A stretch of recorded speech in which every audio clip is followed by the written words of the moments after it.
Olá pessoal, então vamos inaugurar a nossa podcasts, né? Nossa pasta sobre temas diversos em tecnologias, né? Dentro aqui do canal do YouTube. Então hoje eu vou falar um pouquinho sobre o sincronismo em redes digitais e comunicações, para a gente perceber que a transferência de dados de um lugar para o outro, assim, ao longo do planeta, ou então, né, diferentes hemisférios, ou então até mesmo entre satélites e meio terrestre, são procedimentos que requer, né, muito conhecimento técnico e principalmente o fato do sinal ser digital, por exemplo, né, faz com que a gente pense melhor sobre as transmissões para não confundir os bits e mandar uma coisa e receber outra, tá? Então, precisamos conhecer algumas coisas, né, sobre isso. Então, eu vou dividir em três momentos assim a nossa conversa. Então, a introdução, o, falando exatamente o que consiste, o que é um sincronismo em redes digitais e comunicações, que também envolve diferentes aspectos dos sistemas modernos de telefonia, né? A transferência de sinal de relógio, né? O que é um relógio propriamente dito, e como é que esse sinal de relógio é transferido para que todo mundo que receba ou estações que transmitam uh, em estados intermediários assim de distâncias consigam ter a mesma informação de tempo. Depois eu vou falar um pouco sobre o uso disso tudo em redes síncronas, né, onde o tempo é uma variável importante que deve ser controlado, e a necessidade das memórias elásticas para fazer esse processo. Então nós temos quatro protocolos assim de telefonia que são úteis assim na atualidade para transmissão de dados digitais e também analógicos assim, que seria a hierarquia digital pleossíncrona, né, que é o PHD, tá nada a ver com doutor em filosofia a sigla, mas é PDH, né. Depois temos as redes óticas síncronas, que são as SONETs, que envolvem fibra ótica de alta velocidade. Depois temos as hierarquias digitais síncronas, que são as SDSHs, que normalmente envolvem tanto fibra ótica como micro-ondas, como comunicações também submarinas, né? Que envolve a multiplexação por domínio do tempo, que é TDM de banda larga. Então, são praticamente canais de informação acima de 5 gigabits por segundo. Tá? E depois temos os modos de transferência assíncronos, que são os modos ATM, também muito utilizado na internet, tá? E telefonia digital também. Claro que todos esses protocolos ali, eles envolvem o fundamental, que são as metas e a qualidade do serviço. Então, o que é qualidade do serviço? A gente observa a transmissão de dados, que vai ser uma quantidade monstruosa, gigantesca, estratosférica, galáctica de bits, e a gente não quer que, né, esses bits estejam errados. Então, a quantidade de informação que é transmitida incorretamente por problemas técnicos no sistema deve ser levada em consideração. Tá? E a qualidade do serviço é melhor quanto menor forem as falhas. Então, eu vou falar dos fatores de falhas também ao longo desse processo. Então, como é que funciona uma rede de distribuição? Então, fios são fios, fibra ótica, etc., né, transmite informação, mas são praticamente dependentes da temperatura, dependentes de ruído, de interferência. Fibra ótica nem é tanto assim, mas a fibra ótica vai ter também seus problemas técnicos, assim, que é atenuação, absorção, né? Então, a gente tem, por exemplo, o que está sendo mostrado aqui, tá? Que são os diversos nodos ao longo de uma cidade grande onde se distribuem as redes. Então essas linhas pretas são as conexões entre os nodos e cada nodo pode ser uma distribuição dentro de um bairro ou dentro de um grande centro administrativo ali com 10, 15, né, andares assim de escritórios onde o tráfego pode ser muito intenso, né, o tráfego de dados daí. Então, em geral, a gente chama esse processo assim de bits, né, que não é bits de computador, mas é praticamente o suprimento, tá, de uma rede integrada de temporização, então Building Integrated Time Supply, ou então uma rede de distribuição de tempo também, para que cada nodo saiba exatamente esperar ou para transmitir ou receber, né, e às vezes, por exemplo, mesmo transmitindo a 70% da velocidade da luz, por exemplo, dentro de uma fibra ótica, Se essas fibras tiverem, sei lá, 50, 100 quilômetros de distribuição, vocês vão ter atrasos aí de nanosegundos, né, que podem afetar daí a distribuição do sinal digital e provocar erros daí pela falta de sincronismo. Então a gente tem que fazer, tá, uma unidade de sincronização que seja praticamente que cada ponto desses, que seriam os nós, né, que são esses círculos, saibam quando que o sinal foi enviado, tá, e praticamente consiga fazer o chaveamento dentro do tempo, fazendo uma multiplexação temporal adequada. Então, pelo termo nodo, que seria, né, o nodo seria uma dessas bolinhas dessa rede de comunicação, a gente entende como sendo um ou mais sistemas conectados em conjunto. Então, exemplo, estações de rádio base, né, que são as ERBs, que o Brasil exporta bastante também, as ERBs, ou centrais de comutação de dados, que o Brasil, indústria eletrônica brasileira, telefonia também, tem homologação para exportação nisso. Tá? E, obviamente, vai ter que ter um relógio central. A ideia é que tenha um relógio central que administre todos esses tempos. Então, é trabalho do engenheiro de telecomunicações, ali, do pessoal técnico, distribuir essa informação de tempo ao longo da informação de dados daí. Então, a rigor, a gente pode imaginar que um relógio, né, o clock, ele controla a operação de cada nodo. Então, cada nodo pode ter um clock regional. E esse relógio, que é praticamente uma placa microprocessada, tá, vai saber efetivamente controlar as operações de distribuição de cada nodo. Tá? Se por acaso houver uma desincronização, assim, tá, vai acontecer um fenômeno chamado de escorregamento, ou slip. Tá? Slip é um descasamento de sinal, tá? E se deve devido a falhas assim de determinação no tempo dos padrões de bits de recepção e de transmissão. Tá? Então aqui a gente tem um exemplo de escorregamento. Eu tenho aqui, por exemplo, na parte de cima uma sequência de bits 1 e 0, 1 e 0, 1, que está sendo mandada, tá? Dentro de um período de repetição T, por exemplo. E eu tenho aqui a mesma quantidade de bits, só que existe um erro em frequência. Esses bits foram mandados por uma frequência F0 e esse de baixo foi mandado por uma frequência que não é F0, é F0 mais um valor de F. Tá? Então o que vocês vão perceber é assim, ó, embora comece, tá? Comece aproximadamente seguindo 1 e 0 praticamente no tempo, essa diferençazinha de frequência faz com que ao longo, né, de uma distância muito grande em termos de ordem, número de ordem do bit, tá, o bit, por exemplo, de maior ordem vai ser transmitido com maior atraso com respeito ao outro. Então, embora aqui o bit 1 e 1 coincidam, né, o 2 e 2 mais ou menos coincido, vai chegar um tempo que o bit 4, por exemplo, aqui, o bit 10, ele vai coincidir com o bit 6, bit 7. Tá? Então, eles não vão efetivamente serem coincidentes, assim. Então, obviamente, vai existir um erro com troca de bits ou coisa pior, assim, mais para o final, porque existe uma diferença de frequência. Tá? Existe uma norma da Federação Internacional de Telecomunicações, a G813 e a G822, que definem os requisitos de escorregamento de bits, né, toleráveis assim para uma rede comercial. Tá? Então, praticamente, o que a ITU 803 diz é que num circuito que seja ponto a ponto, que atravessa várias linhas de sincronização, não pode ter um evento de sleep em 70 dias.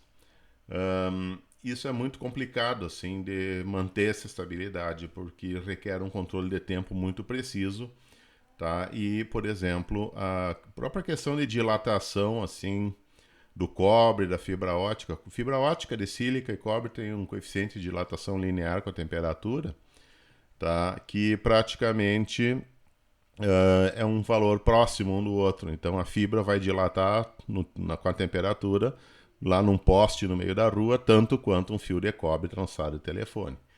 Né? Então a gente tem as especificações, tá?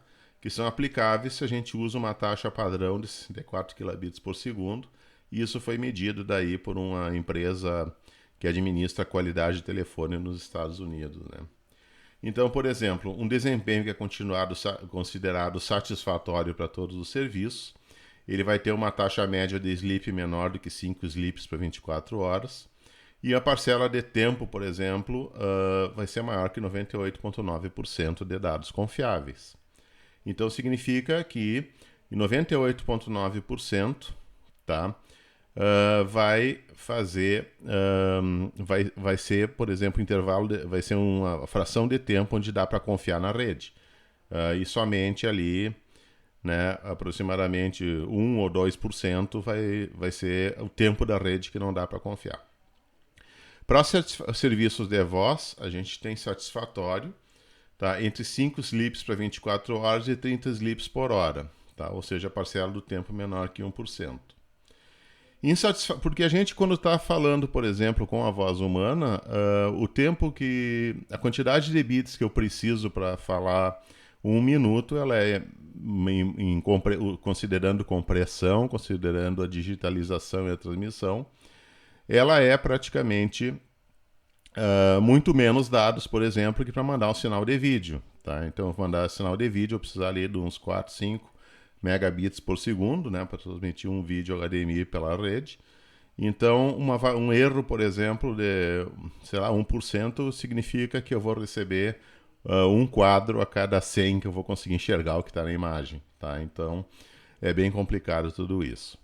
Então, vai ser satisfatório para serviços de voz entre 5 sleeps por 24 horas e 30 sleeps por hora. Daí. E se eu tiver menos que 0,1% do tempo de dados confiáveis, obviamente vai ser insatisfatório para qualquer tipo de serviço, que vai ser maior do que 30 sleeps por hora, ou menor que 0,1%.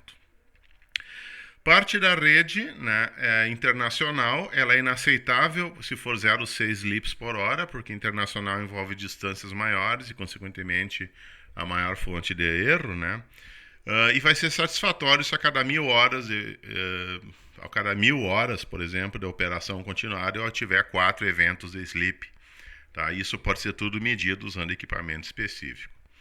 Troncos daí e sistemas locais, vocês podem ter daí uma quantidade bem menor daí, tá? Então, tipos de referências externas. PCM é um enlace PCM externo de 2 megabits por segundo, e essa interface de sincronização a 2 megabits por segundo, porta de entrada. OSI, oscilador de alta estabilidade, e CSM, a sigla para oscilador de Césio, tá? Essas são as siglas que tem, tá? Então, as referências externas, sistemas digitais, né, que envolve, por exemplo, a multiplicação em domínio do tempo, ou então modulação por codificação de pulso, que também não deixa de ser uma TDM, né, eles são orientados daí bit a bit. A informação do relógio é transmitida no próprio sinal. No caso de uma rede plesiócrona, a rede não possui sincronização, tá? A sincronização tem que ser colocada na rede. Os nós de comutação, eles vão utilizar relógios, por exemplo, que são precisos e caros. E bits de enchimento, a rede é projetada para trabalhar com uma taxa superior à nominal e seus usos diminuem a capacidade da rede. Então ali tem um sistema PCM30, né, por exemplo, com um quadro por frame de 125 microsegundos, que seria, por exemplo, um pacote de dados. Cada time slot tem 3,9 microsegundos, dividido em B1, B2 até 8 bits ali, que dá para ver, né? E cada conjunto de 8 bits time slot não poderá durar mais que 3,9 microsegundos, que corresponde daí no cálculo a 488,2 nanosegundos per bit. Isso dá 488,2 nanosegundos per bit para conjunto de 8 bits corresponde a 2.048 megabits por segundo, numa quantidade daí que a gente chama de débito binário. Ou seja, é a velocidade que eu tenho que ter para passar esse pacote dentro da sua duração especificada. Tá? Então, daí vocês podem ter, por exemplo, canal de alinhamento e alarme com a distribuição de tempo, que seria o time slot 1. Depois, o 2 até o 16 são diferentes canais telefônicos. Por exemplo, o segundo bit aí seria a transmissão, por exemplo, dos bits da conversão analógico digital que vem no telefone 1. e assim por diante até o telefone 16. Se tiver uma mistura de bits aí, você está misturando conversas assim de diferentes pessoas. Então, obviamente, né, se ninguém está falando nada no telefone, não é para ouvir o que os outros estão falando. E às vezes você tem até 64 canais sendo transmitidos, dependendo do que se trata, até mesmo milhares de canais. Tá? Então, esse tipo de crosstalk, o crossover, não pode acontecer, tá? De acordo com a norma ali. Tá? Então, na sincronização mútua, o sinal de relógio é obtido a partir de uma média de todos os pontos. Então, dá para ver aqui, por exemplo, na figura, tá? Eu tenho um nodo um nodo de distribuição e eu tenho que todos eles se comunicam passando informação do tempo. Então, como todos eles se comunicam, existe aqui a sincronização mútua. A desvantagem é que tu tem que ter muitas conexões entre números. Se tiver, por exemplo, 1000, imagina se tiver, por exemplo, aqui 500 nós, por exemplo, e cada um se comunicando. Quanto fio eu tenho que passar interconectando um com todos os outros só para transmitir sinal de relógio, tá? Informação de tempo. Então não dá. Simplesmente sincronização mútua não dá para ser feita quando tem muitos nós de comunicação. Exemplo, uma megalópole, uma grande cidade, porque existe a necessidade de inúmeros enlaces. E isso vai custar bastante. No segundo caso aqui, nós temos a sincronização mestre. Então, existe um relógio central de ultra precisão, que eu vou falar mais tarde, né? Tipo um relógio de Césio. E eu tenho aqui diferentes nós. Então, um relógio central distribui para todos os nós. Tá? Então, obviamente, eu posso utilizar simplesmente as mesmas conexões elétricas. Assim, eu posso ter a comunicação entre um nodo central e um nodo secundário, ou vários nodos secundários. Mas o interessante disso aqui, tá, desse sistema, é que eu vou usar o mesmo cabeamento, tá, o mesmo veículo de informação para transmitir dados digitais e tempo. Eu não preciso comunicar esse com esse com esse com os outros três aqui, por exemplo, ou esse aqui com os outros dois e o terceiro, tá? Usando linhas acessórias para distribuição de tempo, né? Informação de tempo. Então, o relógio mestre transmitido para a rede parece ser uma vantagem, né? Mas, obviamente, todos os nós da rede vão precisar estar conectados daí ao relógio mestre daí. Tá? Aqui no caso mestre-escravo, né? No caso é usado na rede comutada de pacote. A informação que tu vai transmitir ela é fracionada e colocada em blocos de dados, que são os pacotes de informação. Tá? A distribuição de voz em tempo real não é uma coisa interessante, né? O VoIP, por exemplo, é um exemplo claro disso. Ou então Skype, ou então, por exemplo, Google Meet ou Zoom, por exemplo, que parece aqueles ecos, aqueles cortes assim, tá? Por causa de problema de sincronização com blocos de dados. Tenta fazer, por exemplo, um Google Meet assim entre 3 países diferentes, tipo Japão, França, Alemanha, Brasil, Estados Unidos e Espanha. Tu vai ver que quando um fala, por exemplo, não existe um diálogo de conversa, assim. Tu tem que falar um pouco, esperar, a pessoa vai ouvir e vai falar. Então não adianta querer fazer uma comunicação como a gente está comunicando mano a mano dentro da mesma cidade, porque não vai conseguir fazer isso por dificuldades técnicas e o fato da informação não se propagar a uma velocidade que seja infinitamente grande. A velocidade é finita. Tá?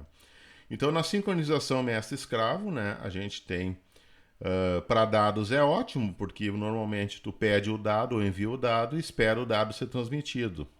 Então, se tu vai mandar arquivos de dados, se vai mandar vídeo, por exemplo, que tu gravou, né? Ou vai mandar, por exemplo, sei lá, documentos, assim, tu pode mandar e esperar chegar. Não existe uma comunicação humana daí, tá? Então a sincronização mestre-escravo ela é ótima, assim, tá? Porque praticamente coloca um senso de direção, tá? Primeiro o relógio mestre, que está aqui em cima, vai mandando para os relógios escravos, assim distribuídos nos enlaces sincronizados que tem aqui embaixo, tá? Mas é boa para dados. Para dados, assim, é excelente. Né? No caso do relógio mestre centralizado, vamos pegar um exemplo aqui da figura, né, do professor Newton Braga. Né? O relógio mestre fica localizado no centro da rede. Então aqui eu tenho o relógio mestre aqui, que é bem caro porque tem muita precisão, tá? E ele distribui, tá, os dados para diferentes unidades, que são os diferentes nós. Tá? Então ele vai passando para todos os nós daí, alimentando o relógio local do nodo, e o relógio local vai sempre estar em sincronismo daí. Como os dispositivos são sincronizados pelo mesmo relógio, não tem problema de troca de sinais entre eles. Tá? Então isso aqui já ajuda um pouco naquele problema de múltiplas interconexões. Nós devemos apenas cuidar para que os links não estejam sujeitos a problemas que possam afetar a sincronização.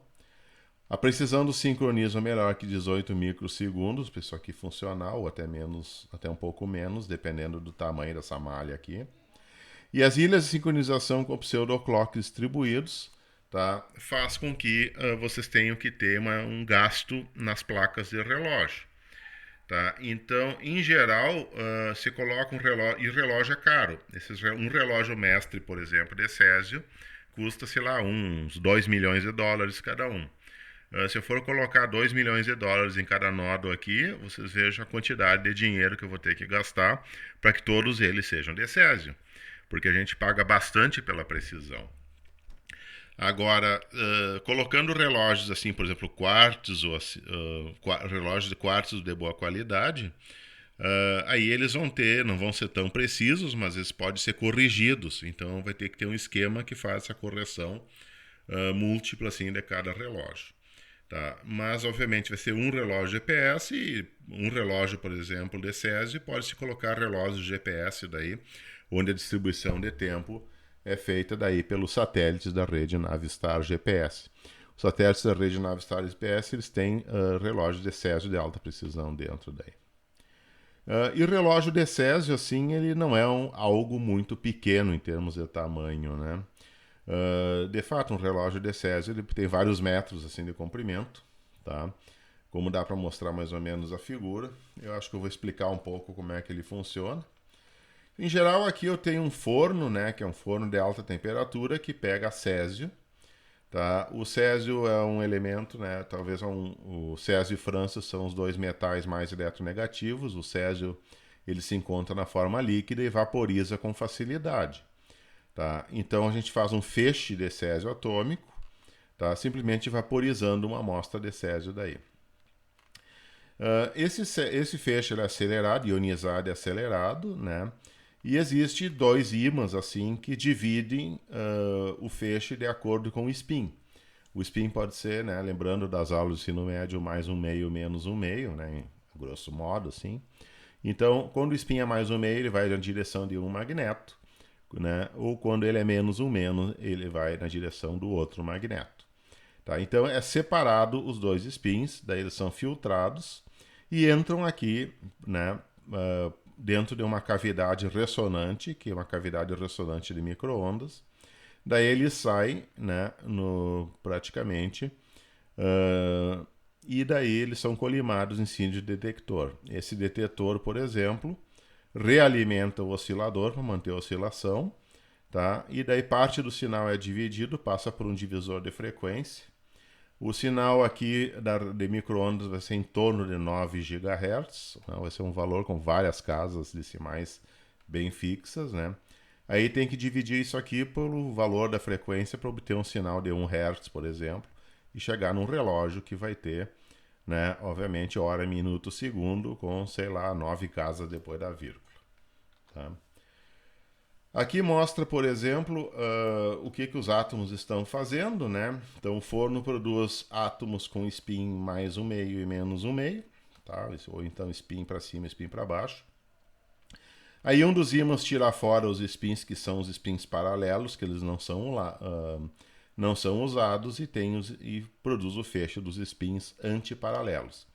Esse feixe do spin antiparalelo, tá? Ele vai praticamente inverter o spin para paralelo, porque o spin paralelo é mais estável que o antiparalelo, e daí vai emitir daí um fóton de micro-ondas, no caso, quando faz isso. Tá? E essa inversão de spins, praticamente, é o que produz a oscilação, Então vocês vão ter a cavidade ressonante que vai manter a oscilação e um circuito que vai estar alimentando a energia. Depois que esse feixe sai, né, vocês vão ter praticamente spins que vão ser descartados, tá? Vão ser ionizados de novo e reverte de volta para o forno.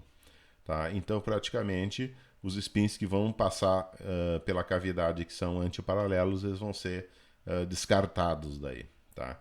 Então, é uma questão daí de simplesmente ficar realimentando os átomos, tá? E alguns átomos são descartados, então, consequentemente, né, vai ter que haver um forno esse vai ter que praticamente produzir spins, produzir átomos e vai ter que ter um mecanismo que fica injetando o combustível de césio dentro. Esse césio ele não é radioativo, é simplesmente o césio estável que tem na tabela periódica. Então, esse relógio é bem seguro. O problema todo, como eu falei, né, é que esses relógios de césio eles são volumosos, né, porque tem uma cavidade ressonante e eles têm que ser filtrados.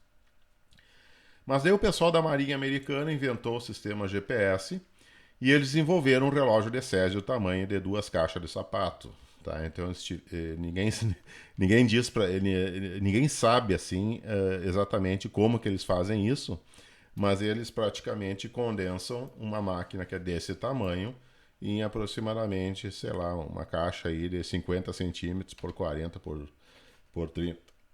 Né? E daí coloca no satélite, mano. Então cada satélite do GPS ele tem um relógio de césio que vai atrasar aproximadamente 1 segundo a cada meia idade do universo, por exemplo. Tá? Ou 10 a 12 anos. Depois nós temos o relógio de rubídio, que tem menos precisão, mas funciona da mesma forma. Tá? Ele não é tão bom quanto o césio, mas ele ainda é ótimo, assim, né? Desculpa, eu esqueci de dizer que o sinal de micro-ondas, né, produzido é 9,192, é 9.192.631.770 Hz, tá? Então 9,192.631.770 e continua mais umas 6 casas depois da vírgula Hz. Dividindo isso aqui dá os 10 na 12 de precisão. O rubídio ele não vai ser 9 GHz, vai trabalhar em 6.834 GHz, tá? Aproximadamente 6.834.632.613, tá? Oscilações por segundo, que é o Hertz. Mas também funciona com esse mesmo princípio aí de mudança de spin. Tu tem que fazer uma transição do spin up para o spin down para ele poder, dentro de uma cavidade ressonante, para fazer funcionar. Tá? Então, os átomos são detectados, toda vez que ele incide, dá um pulso aqui, e tem um circuito de alimentação que faz funcionar a parte da oscilação elétrica daí. Tá? Então, o rubídio tem menos precisão, mas ele também seria bom o suficiente, também, consequentemente, lá bem mais barato. Tá? Como é que a gente sabe se um relógio tem precisão? Bom, tu faz um, assume que ele está bom, faz outro. Aí tu testa compara daí a frequência e o tempo entre um e outro e obtém essa quantidade aí chamada de variância de Allen. Então essa variância de Allen, a equação de cima, por exemplo, os x aqui, eles são x assim que são a amostragem do tempo em microsegundos, nanosegundos, tá? Ou então tu pode fazer a variância de Allen usando os y aqui, que são as frequências normalizadas. Tá? Tu pode medir a frequência ou os pulsos por unidade de tempo daí e usar uma das duas fórmulas aqui. Tá? Então, os fatores que afetam a variância de Allen é o ruído de quantização, que tem uma declividade menos 1 no gráfico da variância em função do atraso daí, né? Tu simplesmente pega um relógio de césio, compara com o outro e vai mudando o atraso. Se o relógio de césio o segundo for melhor que o primeiro, tu vai usar o segundo de referência para calibrar o terceiro e assim por diante. Então, em geral, tu calibra, né, fazendo comparação da amplitude de fase entre relógios de diferentes gerações, e determina daí qual é o melhor deles, daí, que é aquele que varia menos. Né? Então, tu tem um ruído de quantização, depois tem um ruído branco, né, que tem praticamente dá uma linha reta no intervalo de atraso aqui com coeficiente angular de menos 0,5. Depois existe o ruído correlacionado e senoidal, que são ruídos de origem desconhecida, tá? Mas que aparecem. Depois tem ruído de crepitação, né, que são ruído flicker, que praticamente a amplitude é constante e é como se fosse uma crepitação do fogo de brasa, assim, né? Depois tem caminho aleatório, que são ruídos devido ao fato dos fechos dos átomos lá não caminharem bonitinho um ao lado do outro, eles fazem um movimento aleatório também, aquilo é medido na cavidade, tá? E finalmente uma rampa daí de saída. Então vocês têm as declividades aqui, que são os fatores que influenciam na imprecisão. Aqui tem um artigo publicado pelo grupo indiano de padrão de tempo e frequência, mostrando a calibração de um relógio de Césio em comparação com o outro, né? Então a gente vê, por exemplo, o desvio, né, a variância de halo em função do tempo médio de comparação entre dois relógios de Césio. E aqui vocês vão ver, facilmente chega, por exemplo, a 10 na menos 12 e 10 na menos 13. Tá? Então esse aqui no caso se chegou um pouco menos de 10 na menos 12. Tá? Então, mostra que o relógio de Césio é bom. Se eu estivesse trabalhando comparando o rubídio com o Césio, isso aqui chegaria a 10 a menos 8, 10 a menos 9 no máximo, tá? Em termos da precisão. Tá? Mas é a variância de Allen que diz se um relógio é estável ou não. Tá? Então aqui tem valores de magnitude assim, para a variância de Allen, né? Para o relógio de Césio, hidrogênio, GPS, rubídio e cristal. Tá? Então, o relógio de Césio, obviamente, de 10 a menos 11 a 10 a menos 13, que é o mais preciso que tem. Os masers de hidrogênio também em torno de 10 a menos 11 a 10 a menos 13. Diz a lenda assim que um relógio de maser de hidrogênio ele é tão preciso quanto um relógio de Césio. O melhor relógio maser de hidrogênio ele é comparável a um relógio de Césio de qualidade média. Tá? Não é comparável ao melhor relógio de Césio, mas eles são comparáveis. E entre 10 a menos 12 e 10 a menos 13 dá uma precisão muito alta para os dois. Só que o relógio de hidrogênio, né, se o relógio de Césio custa 3 milhões de dólares, o de hidrogênio custa 1,5 milhões de dólares. Ele custa metade daí, por uma unidade. O GPS, né, ele teria que te entregar 10 a menos 12, que seria a mesma precisão do relógio de Césio que ele tem a bordo, que são de excelente qualidade, talvez sejam os melhores relógios de Césio do mundo estão a bordo dos satélites Navistar GPS. Só que o problema disso aqui é o seguinte, tem a atmosfera. Tá? A atmosfera com as suas turbulências, assim, o fato da frequência do GPS ser 1,5 GHz, né, não é uma frequência muito alta, então ela é afetada por absorção, umidade, turbulência, tá? Uma série de coisas assim. Tá? Rotação de Faraday, por exemplo, assim, ionosfera, isso aí tudo entra como fatores que fazem com que na prática tu não consiga distribuição tão boa como o relógio de Césio que ele tem interno.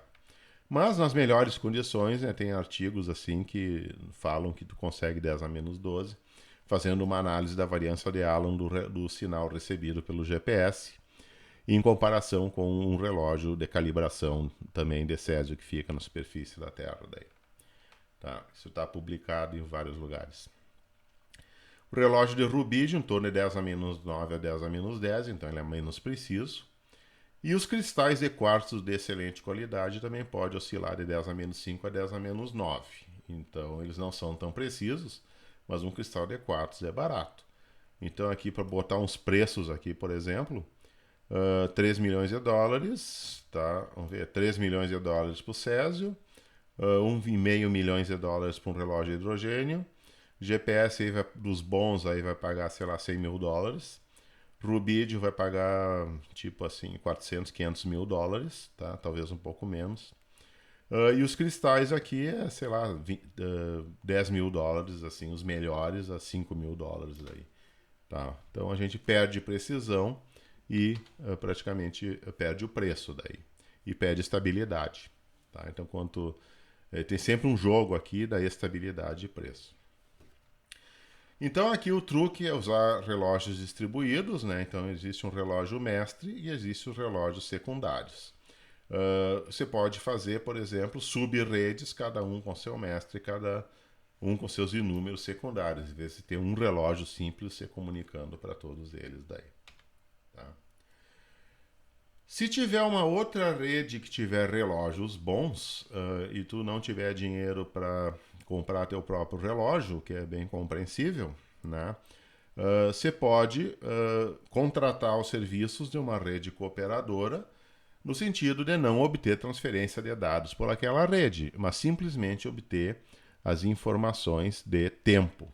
Tá? Então, se existir uma outra rede, numa outra empresa de telecomunicações que tem uns relógios bons, uma outra empresa pode ter sua rede e simplesmente contratar só o tempo. Tá? Compra-se o tempo e se distribui na sua rede. Tá? Então, a rede cooperadora fornece 2 nós aqui de tempo, vindo dos seus césios, e isso daí é repassado ao longo da tua rede, tu simplesmente paga pelo serviço do tempo, sem usar daí a infraestrutura de dados da rede cooperadora. Também é uma forma de fazer isso.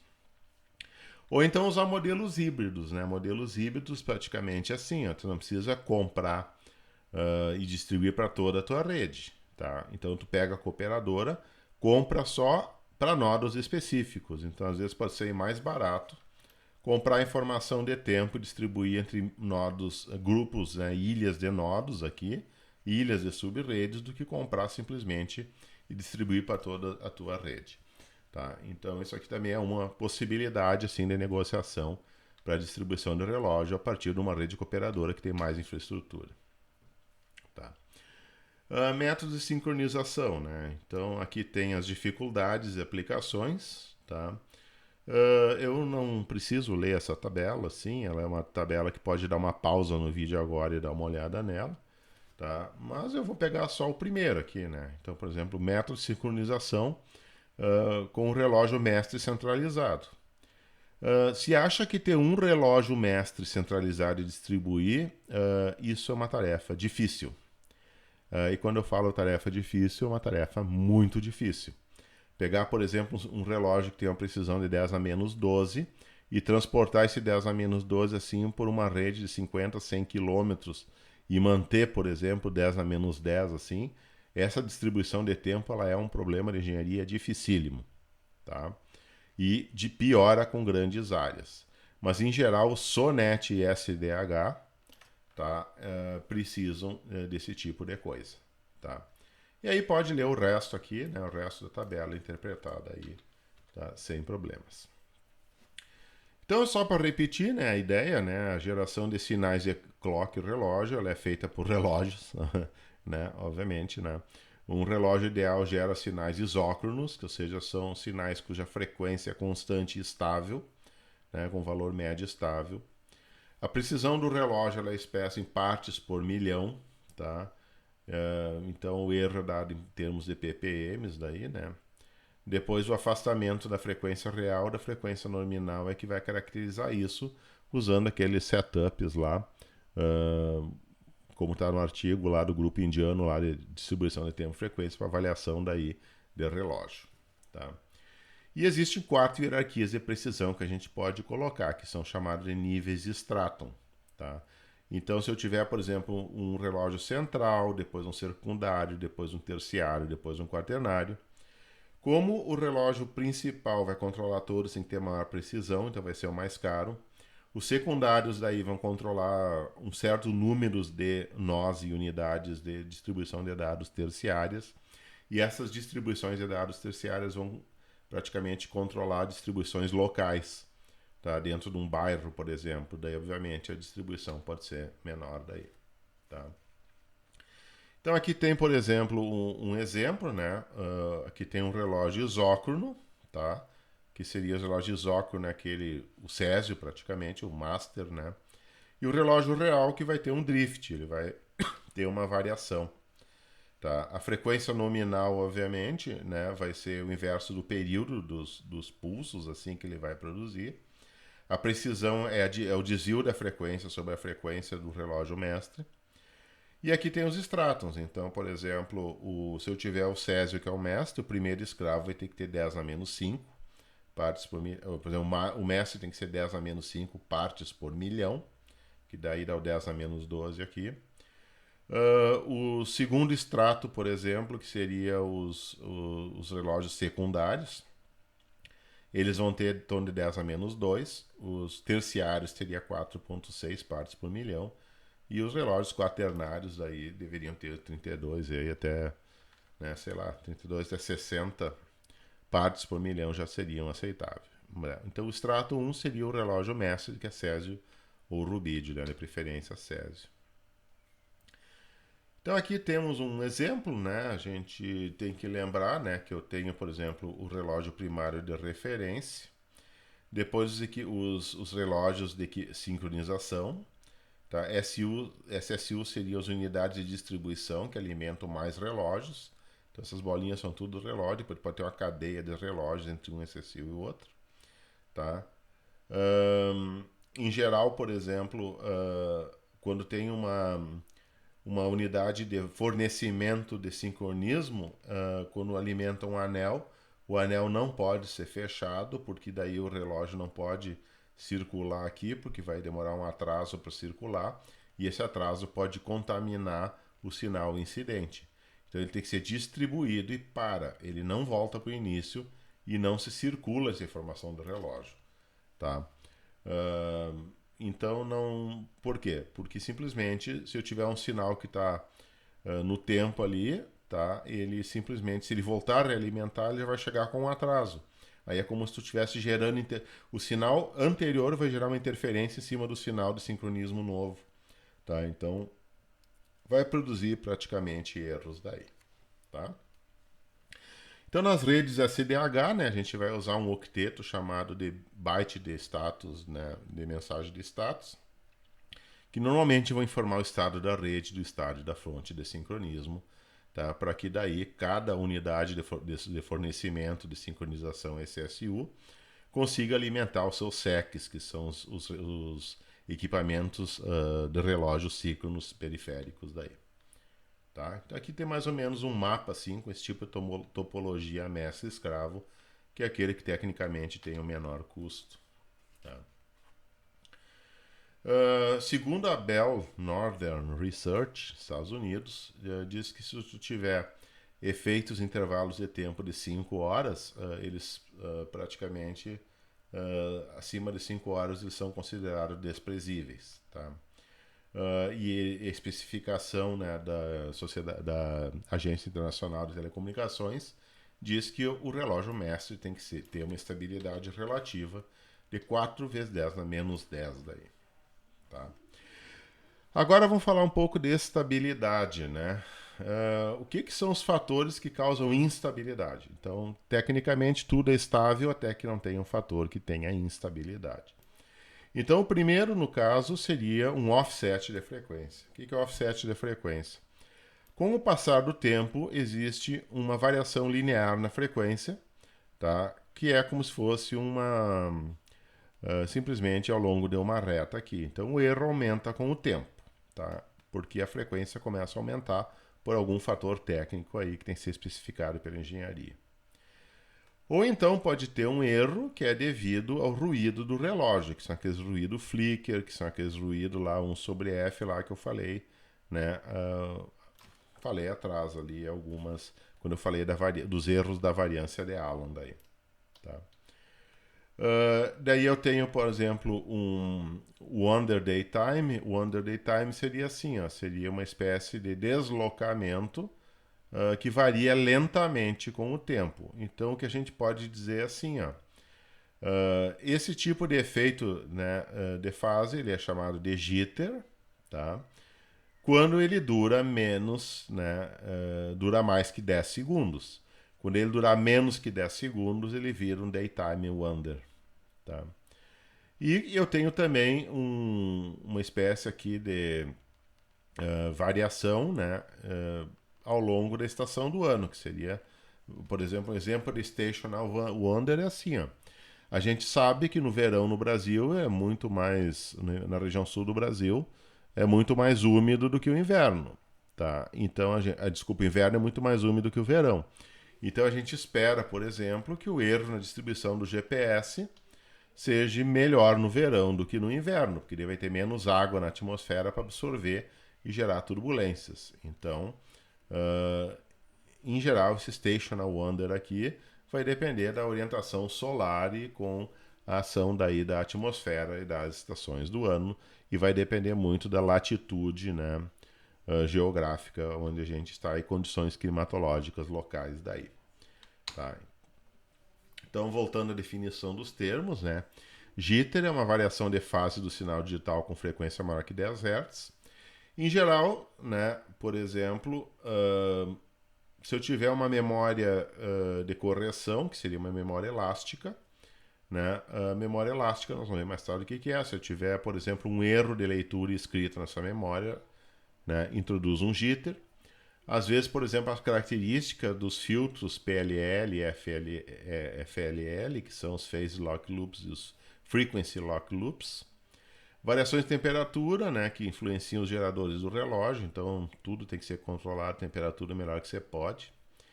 E GPS é a propagação do sinal ao longo do meio de transmissão, como eu acabei de falar. Tá? Depois o Wonder é a variação de fase do sinal digital com uma frequência mais baixa que 10 Hz. Em geral, é efeitos aí de multiplexação e demultiplexação do sinal digital ao longo de uma rede SDH. Tá? Então, os valores máximos toleráveis para isso está descrito na norma ITU G825, que pode ser baixada da internet. Tá? Também o controle, né, do jitter e o wonder depende do relógio, né? Então, o Césio é o melhor dos relógios, mas não quer dizer que ele não tenha taxa de deriva, que seria o wonder. Né? Então, a deriva por mês de um relógio de Césio é 1,5 vezes a menos 12 a cada 10 anos. Então, não é zero. Tá? A frequência vai variar essa quantidade em 10 anos. E teria que ser ajustado tecnicamente a cada 660 anos. Tá?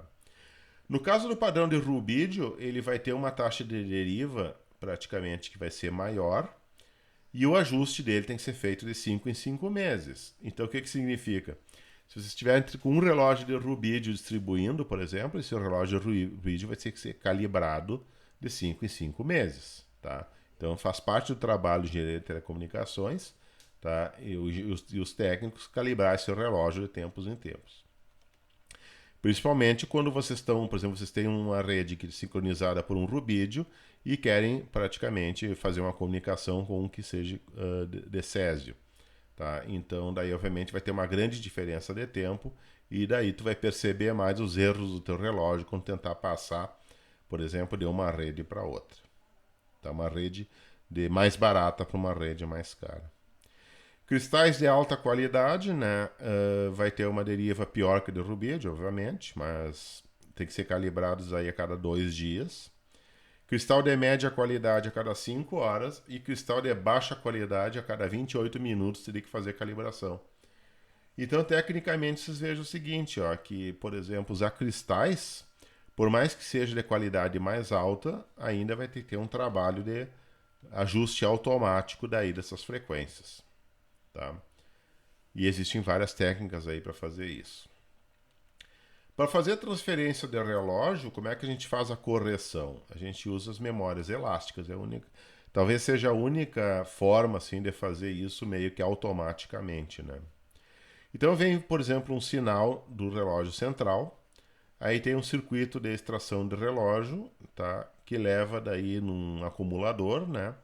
E daí tem um relógio, por exemplo, da central e a comutação digital que manda a frequência adiante. O que vai existir aqui é assim, ó, na extração do relógio tem um ponteiro de escrita e o relógio da central vai ter um ponteiro de leitura, tá? Dessa central remota aqui que eu estou falando, o relógio master fica aqui, esse aqui seria, por exemplo, o primeiro escravo. Como é que a gente compensa erros? A gente compensa erros simplesmente variando os tempos de leitura e escrita, tá? Em cima dessa memória chamada buffer, que é uma memória cuja o intervalo de tempo de leitura e escrita é controlável via hardware, tá? Ou via software também. Então existe um ponteiro de escrita com um relógio, tá? Um sinal de relógio, existe um ponteiro de leitura para o relógio local. E sabendo o erro, por exemplo, vocês ajustam os tempos de leitura e escrita desse ponteiro, de modo que essa diferença de escrita e leitura na memória dê um atraso que compense se o outro relógio, por exemplo, estiver mais adiantado ou mais atrasado com relação ao relógio master de Césio. Então, por causa dessa elasticidade de intervalo de tempo entre os ponteiros, essas memórias daí são as conhecidas como memórias elásticas ou memórias de recirculação. Tá? Então aqui eu tenho, por exemplo, um exemplo de ponteiro de leitura e escrita, as localizações da memória que são gravadas, tá? E aqui vocês podem forçar um pouco a visão e tentar enxergar, né?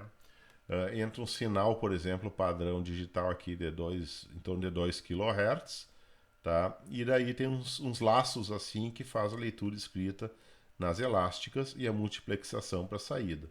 Aí cada um dos canais vai ter que ter sua memória elástica, tá? Porque eles vão vir de percursos diferentes. E percursos e atrasos, por exemplo, de informação em cabo, resultam em erros de relógio daí.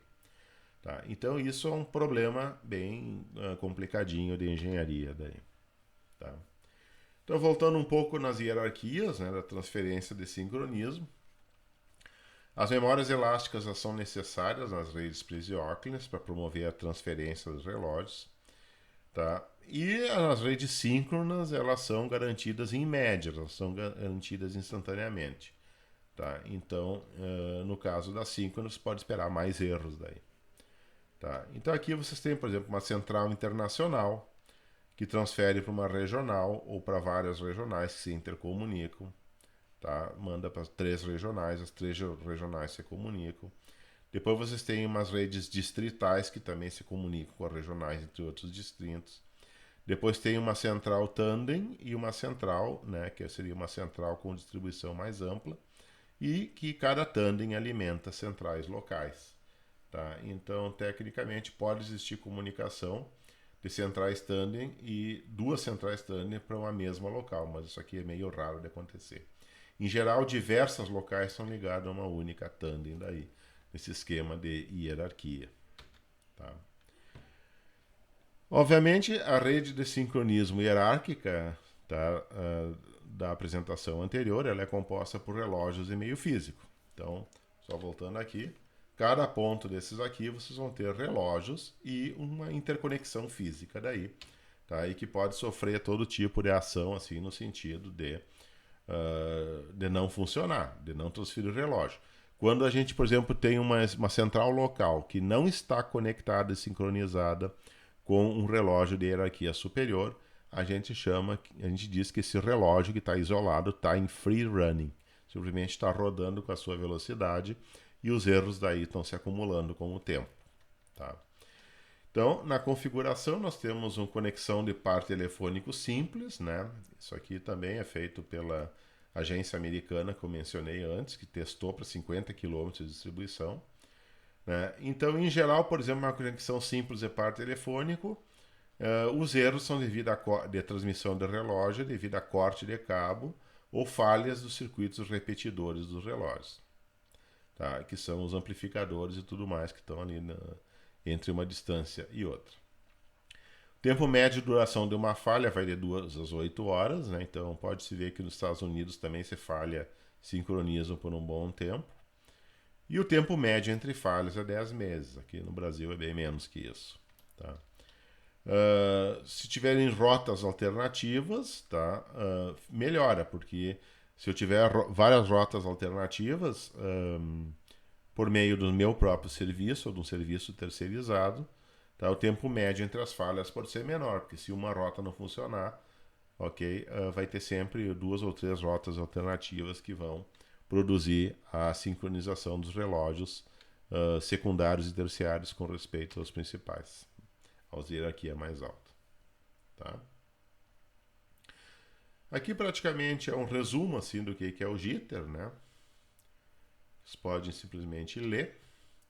Aqui tem um efeito, por exemplo, o que tem um sinal periódico do relógio master, tá? Que vem do Césio lá, em torno aí de 2 megabits por segundo. Se for analógico, em torno de 2 MHz. Aqui tem um dado sincronizado. Digamos que o dado seja esse aqui que está sendo mandado sincronizado. Ele é mandado para digamos assim, para uma unidade. Ele é mandado de uma central, onde tem um master clock, para um secundário. Secundário que tem um relógio secundário de menor precisão. Então, digamos que esse relógio aqui tem offset. Então, ele começa sincronizado e vocês vejam que à medida que passa o tempo tem um erro de fase que vai aumentando, tá? E ele já não fica mais sincronizado após, sei lá, 8 ou 10 bits, né? 8 ou 10 bits transmitidos. Mas se eu tiver o relógio assim que está desincronizado e eu estou mandando essa informação aqui, olha como é que fica com a desincronização do relógio. Tá? Simplesmente não é a mesma palavra digital. Se olhar essa palavra digital que foi mandada e a que foi recebida, com desincronização de relógios, ela só é a mesma até um certo ponto. Depois não é mais. Daí, se eu pegar essa informação e mandar para um segundo sistema, terciário, daí, tá, primário, secundário, terciário. Se eu mandar aqui para um terciário, tá, que ainda tiver jitter, tá, com o relógio que está variando, vocês percebem que o que vai chegar no terciário é uma coisa aqui, ó, que não tem nada a ver com o que foi mandado. Tá? Muito pouco assim vocês vão ter de dados aproveitáveis. Tem que ter um esquema de correção muito forte aí para saber até onde que deu errado ou não. Tá? Então esses erros de fase em transmissão digital eles são importantes. Tá? Aqui só para lembrar da tabela anterior, que eu peguei uma referência já em inglês. Tá? Os wonders, né? Aqui no caso a gente tem a precisão, que seria a variância de Allen, e os drifts, tá? Que são os wonders. Tá? Wonder. Então, praticamente, né? Tem que ser pelo menos isso aqui para tu conseguir transmitir. Esse aqui é um aparelho que se chama medidor de Wonder, tá? Existe um medidor de Wonder e ele normalmente compara dados assim que foram transmitidos com dados que passam pelo sistema e tu consegue detectar, por exemplo, a ação acumulativa dos erros do relógio na deteriorização, tá, dos pacotes de bits. Tá? Então, é um aparelho que normalmente faz essa análise e pode ficar o dia todo funcionando para tu saber quanto por cento do tempo que teus bits estão confiáveis ou não. Os modos de sincronismo em rede SH, obviamente, ela tem que ter qualidade boa. Tá? E ali está os sinais de sincronismo, que pode ser senoidais de 2 kHz, 2 MHz ou digitais, que são 30 bits e 2048 kilobits por segundo. Tá? Unidade primária, né? Falei que às vezes é usado o GPS, né? Mas aqui no Brasil não dá para fazer isso, vai ter que usar Césio mesmo. Tá? Ou então tu vai ter uma internet que pode ser muito ruim, que não vai funcionar o tempo inteiro. Não vai conseguir assistir até os 4K de televisão via YouTube, com certeza. Tá? E aqui tem um resumo das falhas. Né? Então, erros nos ajustes de ponteiros e leitura escrita das memórias elásticas. Aqui dá escorregamento, sleep de bits nos quadros SDH. Falhas de manutenção, deixar relógio solto, por exemplo, sem estar controlado com respeito a uma central, ou seja, em modo free run. Tá? Jitter e Wonder, né, devido a outros fatores que não sejam só das memórias elásticas, e falhas diversas aí desses loops daí, tá? As unidades essas são as fontes de falhas, unidades de distribuição de sincronismo, tá? No caso, quando a gente tem as secundárias, que são os sincronismos que estão numa hierarquia mais baixa, tá? Em geral, os relógios escravos vão usar técnicas PLL para controle na frequência. E as unidades terciárias também vão usar PLL, mas daí vão alimentar o quartzo. Então a prioridade vai ser o rubídio, vai ser o césio, rubídio e quartzo. Tá? Então, em geral, existe uma certa redundância, né? 2 ou mais entradas de referência. Tá? Também pode ter uma placa microprocessada que tem uma certa memória, assim. Então, por exemplo, se faltou o sincronismo, o microprocessador, eu perdi o sinal de referência. Então eu tenho que sincronizar todas essas redes. Como é que eu faço isso? Eu vou usar isso baseado nas estatísticas das últimas horas. Tá? E daí ele vai fazer uma extrapolação e vai fazer o sincronismo usando aí uma certa inteligência que às vezes não é tão inteligente quanto os requisitos técnicos precisam. Tá? Mas é melhor do que nada, é melhor do que deixar em free running, às vezes, e aplicar uma correção baseada nas últimas 2 horas assim, de análise de erros do sistema, da diferença do relógio local para o relógio central. Daí. Ok? Então, praticamente, essas são as unidades de sincronização terciárias. Tá? Então, creio assim que eu cobri bastante assim a questão de como produzir uma rede síncrona, né? Usando as diferentes técnicas. E também a necessidade das memórias elásticas e as suas aplicações, tá? Para praticamente fazer um atraso ou adiantamento do relógio local com respeito aos relógios que têm daí em prioridade mais alta, ok? Que estão em níveis hierárquicos mais altos. Então, aqui estão as referências bibliográficas assim que foram usadas aqui nas diferentes fontes, né? Diferentes fontes assim ao longo do YouTube, inclusive a Enciclopédia Britânica que não está aqui. E agradeço a atenção de todo mundo. Então, se tiver alguma questão, alguma pergunta envolvendo essa questão de relógios, sincronismos e tudo mais, pode colocar aqui na seção de comentários. Se gostou do vídeo, né, clica, curte, tá? E assina o canal para futuras notas assim sobre aulas sobre conceitos assim e discussões sobre diversos aspectos, tá, tecnológicos que a gente encontra por aí. Então é isso aí, tá? Um abraço, tudo é bom para todo mundo e continue sempre estudando.